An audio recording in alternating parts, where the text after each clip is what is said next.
Welcome back नाज़रीन। रोजाना की बुनियाद पर हम बात करते हैं कि इस कराची शहर के अंदर माफिया का राज है। पानी माफिया हो, जमीन पर कब्जा माफिया हो, स्कूल्स माफिया हो या फिर हॉल्स माफिया हो, ये बहुत सारे ऐसे माफिया हैं जो गैर कानूनी तरीके से काम करते आ रहे हैं और इनको हुकूमती सरपरस्ती हासिल होती है या फिर सियासी पुष्पनाई हासिल होती है। इस पर हमेशा एक बहस छिड़ जाती है कि ये इनके पीछे कौन लोग होते हैं जो इन्हें शेल्टर देते हैं। इसी तरह एंटी इंक्रोचमेंट फोर्स का हाई प्रोफाइल लैंड ग्रेबर्स के खिलाफ एक्शन हुआ है और वो कार्रवाई क्या हुई है, कौन से लैंड ग्रेबर्स हैं, कितनी अराजी पर कब्जा किया होता है, इसी पर बात करेंगे आज। नुमाइंदा K24 न्यूज़ शाहिद हुसैन हमारे साथ ऑन कॉल हैं। शाहिद, सबसे पहले जानना चाहूंगा कि इस शहर का अलमिया यह है कि यहाँ पर जिसका जी चाहता है मुंह उठाकर जमीन पर कब्जा कर लेता है, फिर पटिशन लगा देता है, स्टे ऑर्डर ले लेता है, फिर वो मामला तवील होता चला जाता है जिस पर फिर सेटलमेंट पर बात आ जाती है या फिर जोर आजमाई करके कब्जे किए जाते हैं। ये क्या मामला है जिसके खिलाफ एंटी इंक्रोचमेंट फोर्स ने कार्रवाई भी की है? शुक्रिया बिलाल। देखें, हमने बड़ी स्टोरियां ब्रेक करी है और कराची की जमीनों के हवालों से कराची टुडे प्रोग्राम जो है वो नाज़रीन को आगाह करता रहता है।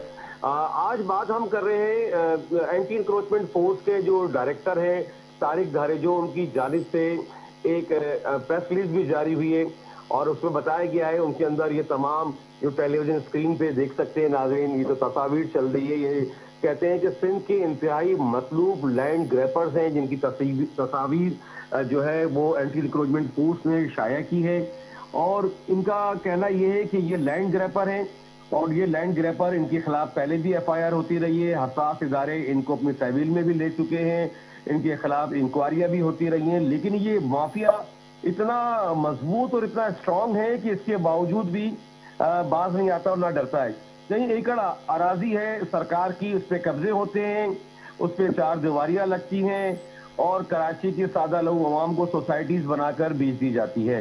लेकिन ये माफिया इतना स्ट्रांग होता है कि FIR की कुछ ही घंटों बाद या कुछ ही दिन बाद जो है वो अपनी जमानत करा के धड़ल्ले से शहर में दोबारा घूम रहा होता है। और ये एक बड़ा चैलेंज है सरकार के लिए और इस सिस्टम के लिए जो शहर को देख रहे हैं कि आखिर इनके खिलाफ FIR होती है और ये गिरफ्तार भी नहीं होते।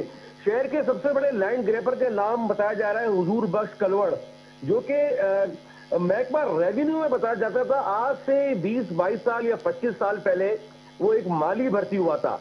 ठीक है। और आज अरबों रुपए की मालियत है, इसके पास अरबों रुपए की जायदाद है। और नहीं तो शायद ये कैसे पॉसिबल है? एक प्राइवेट अगर जमीन की बात कर ली जाए उस पर कब्जा होता है, फिर उसको कब्जा छुड़ाने के अलग मामला होता है। अब ये तो सरकारी जमीनों के मामले हैं। क्या सरकार बेबस नजर आ रही है या फिर कोई ऐसे अनासिर मौजूद हैं, कोई ऐसे लोग मौजूद हैं जिनकी पुष्पनाई में ये काम किया जा रहा है? देखिए, बिल्कुल किसी ना किसी की तो पुष्टपनाही है जिसके जरिए ये मामला चल रहे होते हैं, क्योंकि कराची में सबसे बड़ा गुनावना कारोबार जो मंशात से ज्यादा महंगा कारोबार जो है वो लैंड ग्रैपिंग है।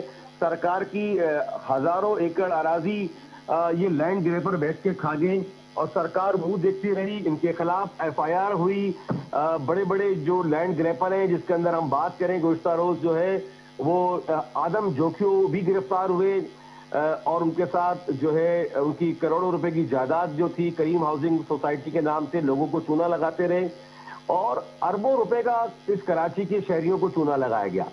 बात यहाँ ये खत्म नहीं होती, क्योंकि हमारे जो चीफ मिनिस्टर है वजीर आला सिंध मुराद अली शाह, उनको चाहिए इन लोगों के खिलाफ सख्त एक्शन लिया जाए, लेकिन ऐसा होता नहीं है। वजीर आला सिंध के गुज़श्ता बयानात अगर आप देखें, उस पर रोशनी डालें तो उसके अंदर यही कहा गया है कि जिस इलाके में लैंड ग्रैपिंग होगी उस इलाके का SHO के खिलाफ भी कार्रवाई होगी, क्योंकि जो जड़ होती है, क्योंकि एक SHO जो होता है वो एक इलाके का सरबराह उसको कह सकते हैं आप, क्योंकि स्टेशन हाउस ऑफिसर होता है। अगर वो चाहे तो मस्जिद के बाहर से चप्पल तक चोरी ना हो, लेकिन तमाम SHOs जो है वो किसी ना किसी सियासी पुष्पनाई पे लगे होते हैं या पैसे दे के लगाए जाते हैं या किसी ना किसी प्रेशर पे होता है ये मामला। अब देख रहे हैं कि जो इतने सारे लैंड ग्रैपर्स हैं जिनकी तस्वीर आप देख रहे हैं टेलीविजन स्क्रीन पे चल रही है, ये शहर के मारूफ तरीन बदनाम जमाना लैंड ग्रैपर हैं जिनके। अच्छा, ये तमाम चीजें शायद एंटी इंक्रोचमेंट फोर्स भी बनाई गई थी, इसीलिए बनाई गई थी ताकि अगर जमीनों के मामले में पुलिस इन्वॉल्व होती तो ये तासुर जाता था कि पुलिस आया पैसे ले रही है, अंडर द टेबल मामला सेट किए जा रहे हैं। ये फोर्स बनाई गई, फिर ये जमीनों के मामला देखती थी। तो एंटी इंक्रोचमेंट फोर्स एक धंधा यहां पर चलता हुआ नजर आ रहा है लैंड ग्रेबिंग का। ये फोर्स क्या कर रही है? देखिए, ये फोर्स का काम अगर मैं कहूं कि दूध की रखवाली पे बिल्ली को बिठा दिया गया तो ये मिसाल जो है इस पे बिल्कुल सही बैठेगी, क्योंकि इन्हीं का काम है जमीनों पे कब्जे होना, उनको रोकना। एंटी इंक्रोचमेंट फोर्स बनाई गई थी बाकायदा, ये जमीनों की रखवाली करे सरकार की, लेकिन ऐसा नहीं होता है। लेकिन अब देखें कि इतने बड़े बड़े जो लैंड ग्रैपर्स हैं, इनके खिलाफ एफआईआर जो दर्ज की गई है, ठीक है। अब ये इतने बाअसर लोग हैं कि ये इनको पकड़ना आसान नहीं, काम नहीं है। खुलेआम धड़ल्ले से शहर में घूमते हैं एफआईआर कटवाने के बाद, इसके बाद जो है अदालतों पे रुजू किया जाता है और अपनी जमानत कराने के बाद दोबारा जो है वो सिस्टम को मुंह चढ़ाते हैं और सरकार के ऊपर एक बहुत बड़ा सवालिया निशान। नहीं, तो एक मखसूस काम के लिए एक फोर्स बनाई गई, एंटी इंक्रोचमेंट फोर्स। अब इसके इंस्पेक्टर्स हैं, सब इंस्पेक्टर्स हैं, ऑफिसर्स हैं, तो इनके खिलाफ क्यों नहीं कार्रवाई होती कि जिस इलाके से, जिस डिस्ट्रिक्ट से ये मुंसलिक हैं वहां पर कैसे कब्जा हो गया? सरकार इनके खिलाफ क्यों नहीं कार्रवाई करती? देखिए, इनके ऊपर जो है वो असिस्टेंट कमिश्नर, मुख्तियारकार और डिप्टी कमिश्नर्स होते हैं, क्योंकि ये अपनी ऑर्डर के ऊपर नहीं चलते जब तक इनको, क्योंकि जमीनों का जो रिकॉर्ड है वो डिप्टी कमिश्नर्स के पास होता है, असिस्टेंट कमिश्नर के पास होता है, टप्पेदार के पास होता है, मुख्तियारकार के पास होता है। उस रिकॉर्ड की बुनियाद के ऊपर ये एंटी इंक्रोचमेंट फोर्स जो है वो काम करती है।